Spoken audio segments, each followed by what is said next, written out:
Bismillahirrahmanirrahim. Assalamualaikum warahmatullahi wabarakatuh. Teman-teman sekalian, seperti yang kita tahu bahwa budaya kerja atau budaya dalam suatu organisasi itu merupakan salah satu elemen penting yang dapat mendorong tercapainya kesuksesan atau keberhasilan dalam suatu organisasi. Nah, bagaimana sih sebenarnya cara menciptakan ataupun membuat budaya ini memiliki nilai-nilai yang positif dan bisa tetap lestari sehingga bisa terus berdampak baik jangka panjang bagi suatu perusahaan? Kita akan bicara setelah ini. Nah teman-teman, kalau teman-teman lihat di slide ada satu gambar yang berisi gelas yang kemudian diisi oleh air. Nah, kalau kita perhatikan gelas itu sebenarnya adalah sesuatu yang kosong yang kemudian kita bisa mengisi berbagai macam larutan, air putih kah atau larutan-larutan berwarna lainnya. Bahkan kita juga bisa menambahkan berbagai macam partikel, entah itu gula, garam, dan lain sebagainya, tergantung dari kita mau membuat apa atau kita mau membentuk apa di dalam gelas tersebut. Nah, kalau kita ibaratkan gelas yang kosong ini adalah suatu organisasi atau perusahaan, ya, dan cairan atau larutan atau partikel yang berada di dalam gelas tersebut yang diisi tersebut itu merupakan nilai-nilai atau budaya yang ingin dibentuk oleh organisasi atau perusahaan. Jadi ketika organisasi atau perusahaan itu dibentuk pertama kali, maka dia pasti akan diisi oleh nilai-nilai yang dipegang oleh foundernya, yang itu akan merefleksikan bagaimana organisasi ini itu ingin dilihat, ya. Kemudian dari masa ke masa pasti ada pimpinan-pimpinan yang berganti, gitu ya, silih berganti, dan secara tidak langsung orang-orang yang berada di manajemen ini, top manajemen ini biasanya juga akan berkontribusi dalam bagaimana cara membentuk dan melestarikan nilai-nilai budaya yang sudah ada tersebut. Bisa berubah, bisa juga tetap lestari, tapi mungkin berbeda di satu hal gitu. Nah, teman-teman sekalian, selain dari pimpinan-pimpinan juga anggota karyawan atau anggota organisasi itu juga punya loh kontribusi terhadap bagaimana istilahnya menguatkan nilai-nilai budaya tersebut gitu. Sehingga kalau memang nilai-nilai itu yang baik gitu ya, nilai-nilai organisasi atau budaya itu baik gitu ya, karyawan bisa menginternalisasikan nilai-nilai tersebut ke dalam dirinya dan bisa merefleksikannya, mengimplementasikannya dalam kehidupan kerja dia dalam suatu organisasi. Tapi bahaya kalau memang nilai-nilai itu buruk gitu ya, maka yang terjadi adalah suasana kerja yang tidak menyenangkan dan pasti karyawan itu tidak betah berlama-lama kerja di sana karena nilai-nilainya itu bertentangan dengan nilai-nilai baik yang sudah dia yakini. Nah, teman-teman juga sudah bisa lihat di slide ada proses dari bagaimana suatu budaya itu bisa terbentuk dan bisa diturunkan kepada anggota-anggota yang ada dalam organisasi. Mulai dari filosofi yang dipegang atau nilai-nilai yang dipegang oleh founder, kemudian diturunkan oleh manajemen puncak ya, atau orang yang memang diberi wewenang untuk memimpin gitu ya, CEO kalau kita bilangnya sekarang. Kemudian juga bisa diturunkan nanti kepada anggota-anggota organisasinya. Karena semua elemen yang ada dalam organisasi ini harus mengetahui bagaimana nilai-nilai budayanya, sehingga bisa membantu mereka untuk bisa membantu mencapai visi misi dari perusahaan tersebut. Nah, proses bagaimana nilai-nilai budaya ini bisa terinternalisasi atau bisa dikenalkan dan bisa meresap lah istilahnya kepada diri karyawan, itu ada namanya proses sosialisasi, sehingga kemudian terbentuklah suatu budaya organisasi. Nah teman-teman sekalian, proses yang sudah saya katakan sebelumnya terkait dengan proses sosialisasi ini memang sesuatu yang penting karena merupakan proses untuk bisa memperkenalkan bagaimana sebenarnya nilai-nilai atau budaya dari suatu organisasi kepada segenap anggota yang berada dalam organisasi, sehingga mereka benar-benar bisa merasakan apa yang seharusnya mereka lakukan di dalam organisasi. Nah teman-teman, di dalam bukunya Stephen Robin and Judge ada satu proses bagaimana proses sosialisasi ini bisa terjadi. Yang pertama, tahapannya itu ada yang namanya pre-arrival stage. Yang kedua ada encounter stage dan yang ketiga adalah metamorphosis stage. Nah, di dalam pre-arrival stage itu adalah momen atau tahapan di mana karyawan itu sebenarnya belum menjadi karyawan di dalam suatu organisasi. Artinya, kita masih masyarakat di luar organisasi, masih masyarakat umum yang hanya tahu bagaimana organisasi atau perusahaan tersebut itu dari luar. Jadi kalau teman-teman misalnya mencari kerja gitu ya, pasti kan teman-teman akan cari tahu nih organisasi atau perusahaan ini tuh di mata masyarakat tuh kayak gimana. Oh, organisasi A ini terkenal dengan budayanya yang easy going, budayanya yang memang santai, tapi tetap serius mengejar profit misalnya, atau budayanya itu terkesan sangat penuh dengan inovatif, kreatif dan lain sebagainya, sehingga kayaknya enak nih kerja di sana. Nah, itu adalah tahapan pre-arrivals. Jadi kita masih memiliki harapan, ekspektasi terhadap organisasi atau perusahaan yang memang belum kita masuki. Ya, jadi kayak bisa dikatakan adalah penilaian awal kita terhadap organisasi atau perusahaan itu kayak gimana. Pasti teman-teman kan punya gambaran ya, misalnya kalau BI. Nah, BI itu kira-kira pandangan teman-teman itu adalah bank yang seperti apa gitu ya, atau misalnya kalau Pos Indonesia itu kayak gimana, Google itu kayak gimana. Teman-teman kan punya pandangan sendiri. Itu berarti teman-teman berada di tahapan pre-arrival. Jadi teman-teman punya ekspektasi, punya perspektif, punya nilai sementara terkait dengan bagaimana organisasi atau perusahaan tersebut. Tapi teman-teman belum tahu apakah benar apa yang teman-teman rasakan itu memang seperti itu. Nah, ketika teman-teman nanti memasuki tahapan encounter stage, artinya teman-teman tuh baru tahu bahwa oh, kalau kerja di BI itu rasanya kayak gini. Oh, kalau kerja di Pos Indonesia itu seperti ini. Kalau kerja di Google tuh rasanya seperti ini. Dan rasa itu akan teman-teman ketahui ketika teman-teman sudah masuk, sudah menjadi karyawan di perusahaan atau organisasi yang memang teman-teman ingin masuki tadi.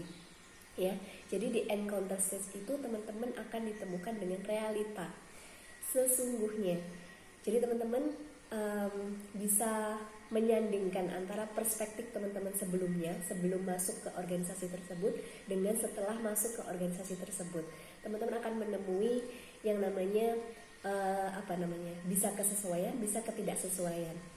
Gitu. Jadi teman-teman di sini berusaha untuk istilahnya menerima, oh kayak gini toh kerja di BI, oh kayak gini toh kerja di UIN misalnya.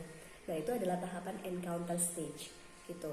Dan tahapan selanjutnya adalah metamorphosis stage ya. Dimana di stage ini teman-teman berusaha untuk melakukan yang namanya adaptasi ya. Jadi setelah teman-teman tahu oh ternyata kalau kerja di BI itu seperti ini, rasanya seperti ini, nilai-nilai yang ada, nilai-nilai yang kuat dan dipegang itu seperti ini, lingkungan kerjanya seperti ini, suasananya seperti ini, dan teman-teman di situ berusaha untuk menyesuaikan. Ya, di metamorfosis ini adalah tahapan menyesuaikan. Kalau memang apa yang teman-teman persepsikan di awal itu ternyata tidak jauh beda dengan yang memang terjadi, dengan yang memang teman-teman rasakan, maka proses metamorfosis ini tidak akan begitu sulit. Ya, hanya ya biasalah, kalau tidak cocok sedikit tuh biasa. Teman-teman akan lebih mudah untuk melewatinya. Tapi kalau memang dari awal ternyata kok beda banget, kerasa banget, ekspektasi teman-teman terlalu tinggi dan ternyata apa yang disuguhkan di lapangan itu tidak seperti itu, maka yang terjadi adalah teman-teman akan merasa kesulitan ketika harus berada di tahapan metamorfosis. Teman-teman merasa susah untuk beradaptasi karena memang ada nilai-nilai pokok misalnya yang ternyata itu tidak sesuai dengan diri teman-teman. Nah, maka di tahapan metamorfosis ini nanti bisa menghasilkan dua hal sebenarnya. Yang pertama adalah kalau memang teman-teman cocok dan teman-teman mau bertahan di sana, berusaha untuk beradaptasi, maka yang terjadi adalah bisa komitmen. Jadi teman-teman bisa lebih komit terhadap perusahaan. Tapi kalau memang dari awal itu ada ketidakcocokan dan teman-teman kok merasa selama perjalanan teman-teman menyesuaikan itu kok kayaknya susah, maka yang terjadi bisa saja teman-teman punya niatan untuk keluar dari perusahaan. Nah, teman-teman sekalian, kalau misalnya suatu organisasi itu punya nilai-nilai yang baik, punya sesuatu yang baik yang menjadi pegangan, otomatis harapannya adalah bagaimana nilai-nilai tersebut atau budaya organisasi tersebut bisa tetap lestari, gitu kan? Nah, ada berbagai cara. Nah, di sini ada 3 cara di dalam slide ini yang menunjukkan bagaimana sih suatu nilai-nilai baik atau nilai-nilai positif itu bisa tetap mudah untuk diingat, gitu ya. Salah satunya dari pertama adalah story atau cerita. Cerita terkait dengan misalnya histori perusahaan yang ini biasanya dibawa oleh foundernya. Gimana sih sejarah mendirikan suatu organisasi atau perusahaan itu, bagaimana susahnya, gitu ya. Sehingga melalui cerita tersebut dia bisa menyalurkan pesan, ya, entah pesan moral atau pesan yang memang ini berisi nilai-nilai yang ingin dia sampaikan. Dan ini biasanya menjadi nilai-nilai penting kenapa organisasi dia itu pada akhirnya bisa berdiri sampai sekarang, gitu. Yang kemudian yang kedua adalah rutinitas atau kalau dalam bukunya Stephen and Judge ini diistilahkan sebagai ritual, gitu ya. Jadi sesuatu yang memang dilakukan secara rutin. Karena kita tahu sesuatu itu pada akhirnya akan menjadi habit atau mudah diingat atau bisa meresap ke dalam diri seseorang apabila itu dilakukan terus-menerus. Nah, ketika ada kegiatan-kegiatan rutin yang ini bisa mencerminkan budaya dalam suatu organisasi, maka ini akan lebih mudah nyampe ke dalam diri karyawan, akan lebih mudah untuk bisa diinternalisasikan ke dalam diri karyawan, sehingga karyawan akan lebih mudah ingat. Dan cara yang ketiga itu adalah melalui simbol atau material. Ini sebagai simbol-simbol fisik ya, yang sebenarnya ini membantu karyawan untuk mengingat, gitu. Misalnya melalui warna gedung, gitu ya. Nah, biasanya warna-warna tertentu itu kan pasti punya sejarah, kenapa warnanya seperti ini, atau simbol dari perusahaan itu seperti apa. Nah, itu bisa mengingatkan terkait dengan nilai atau sejarah dari perusahaan tersebut dan lain sebagainya. Nah, masing-masing nanti akan saya jelaskan melalui contoh agar lebih mudah untuk dipahami. Nah, dari cara yang pertama yaitu terkait dengan story, ya. Story ini biasanya berkaitan dengan sejarah perusahaan, gitu ya. Gimana founder ini susah bangun jatuhnya itu dalam membangun suatu organisasi atau perusahaan. Saya beri contoh. Teman-teman bisa lihat di sini ada Ibu Nurhayati Subakat. Beliau adalah founder dari PT Paragon Technology and Innovation, ya. Kalau teman-teman tahu produknya diantaranya adalah Wardah, Makeover, ya, Emina yang atau kosmetik yang khusus untuk anak muda dan lain sebagainya. Itu yang biasanya lebih dikenal oleh masyarakat. Nah, ternyata PT Paragon Technology and Innovation ini juga awal mulanya berawal dari home industry, gitu.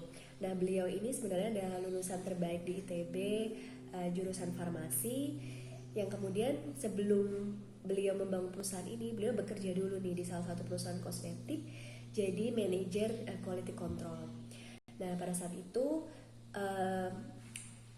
beliau diminta untuk bekerja secara full time dan beliau merasa kesulitan karena pada saat itu beliau memiliki 3 anak, kemungkinan masih kecil-kecil, dan jarak tempuh antara kantor dengan tempat tinggal beliau tuh jauh, gitu. Jadi beliau sangat merasa kesulitan dan keberatan, gitu ya. Akhirnya beliau melepas setelah bertahun-tahun bekerja di sana, dan kemudian disitulah awal mula beliau menghasilkan atau memproduksi sendiri kosmetik. Pada saat itu brandnya namanya atau mereknya Putri, ya, teman-teman mungkin tahu ya. Beliau memasarkan itu sendiri juga, direct selling, kemudian pokoknya berbagai macam cara strategi marketing coba beliau jalankan, gitu ya, agar produk ini tuh bisa dikenal ke salon-salon, ya, ke dan lain sebagainya. Sampai suatu ketika juga ada kejadian di mana pabrik dari milik dari Bu Nurhayati Subakat ini akhirnya sempat kebakaran juga, gitu, habis. Dan disitulah titik Bu Nurhayati ini merasa sangat down karena beliau sempat ingin menyerah untuk tidak melanjutkan berwirausaha. Tapi beliau ingat bahwa banyak orang yang bergantung pada usaha tersebut.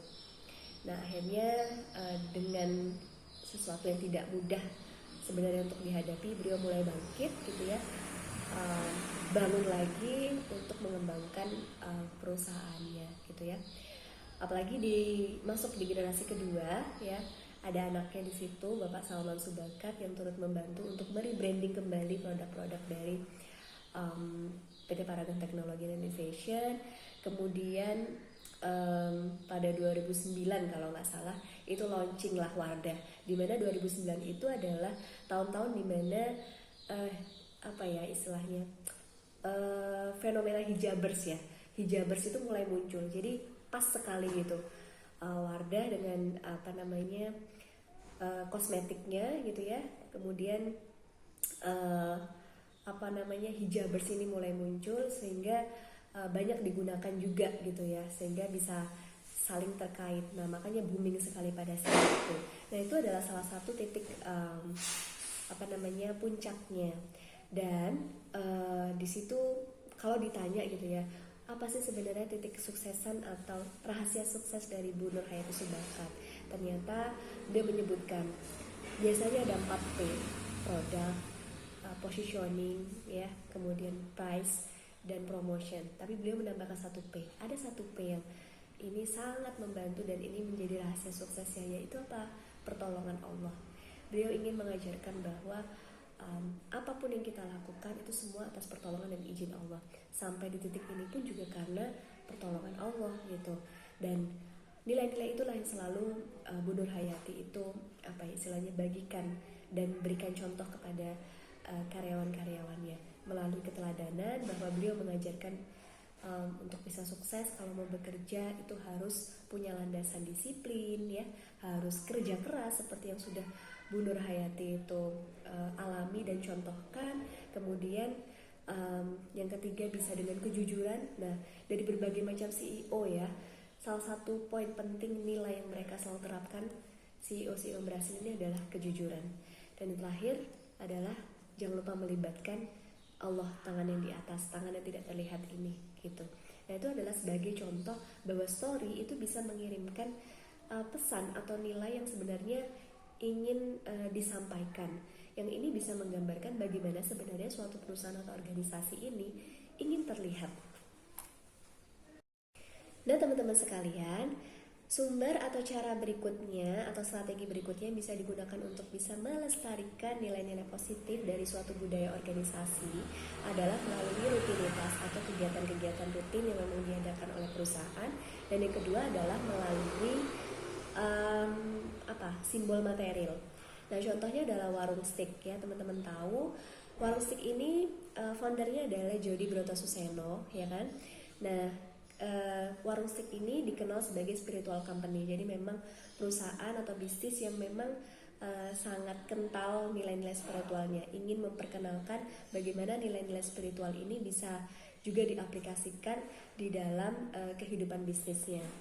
Nah makanya kalau kita lihat sebenarnya di karyawan-karyawannya ini selalu melakukan kegiatan-kegiatan rutin, diantaranya adalah pengajian rutin yang mendatangkan ustadz, entah itu untuk membaca Al-Quran, belajar baca Al-Quran, atau untuk tausiah gitu. Dan ini memang rutin dilakukan. Namun ternyata tidak hanya melibatkan karyawan saja, tapi juga bisa mengadakan pengajian yang itu bisa melibatkan masyarakat luas atau masyarakat setempat. Nah kemudian ada juga semacam aturan gitu ya, untuk bisa tidak hanya bekerja saja tapi juga bisa tetap rajin dalam melakukan ibadah sembari bekerja. Jadi mereka dituntut juga untuk bisa sholat berjamaah ya, sholat tepat waktu berjamaah, mengaji gitu ya. Kemudian mereka juga semacam diberi kartu ya, di kartu itu untuk memantau kira-kira sehari ini mereka sudah melakukan apa saja, ibadahnya jam berapa, sholatnya jam berapa, kemudian ngaji misalnya surat apa, ayat berapa gitu, atau mungkin hafalan. Kemudian juga ibadah sunnah, misalnya ibadah sunnah yang dilakukan apa saja. Nah itu ada kartunya, dan ini nanti akan ditandatangani oleh manajer di masing-masing outlet itu ya.